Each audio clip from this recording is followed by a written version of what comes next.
хором. Давайте, начинаем. И громко. Бусыс.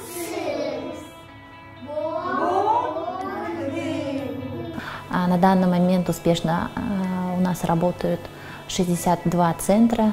Занятия ведутся на 4 языках. Это кыргызский, русский, английский и язык дари. В целом основной продукт – это ментальная арифметика. Есть также другие продукты, дополнительные курсы для детей, подготовка к школе, эйдетика, детское программирование, английский язык.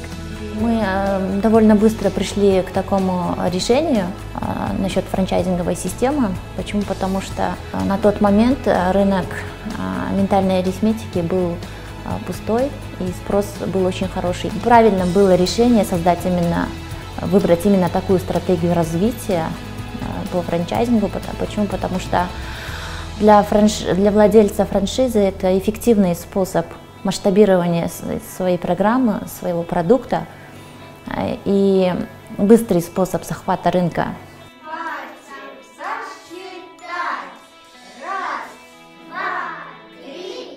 На рынке Кыргызстана достаточно примеров франчайзинговой модели ведения бизнеса. Большинство компаний – это франчайзи, то есть те, кто купил франшизу.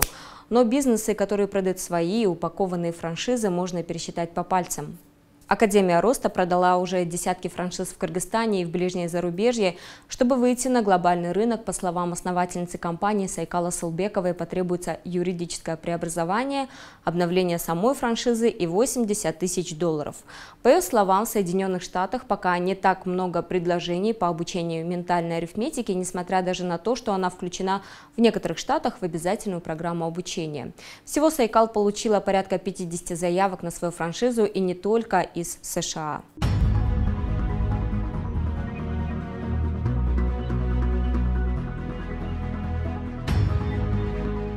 Когда мы поехали в Америку, мы думали, что мы выходим на рынок Америки. Но по приезду мы познакомились с представителями многих других стран, таких как Израиль, Франция, Англия, Украина, Сингапур тоже были там. Получается, выходом на одно экспо мы смогли выйти на рынки разных стран. С некоторыми из них мы намерены сотрудничать. Много разных предложений поступило. Сейчас ведем переговоры с теми, кто оставили заявки. Заявок мы получили около 50. Однозначно для выхода на рынок Америки нам нужно будет перестроить нашу франшизу под американскую систему, под их законодательство. Нужно будет переупаковать наш юридический аспект нашей франшизы. Поэтому сейчас требуются достаточно большие инвестиции в адаптацию нашей франшизы под западную систему.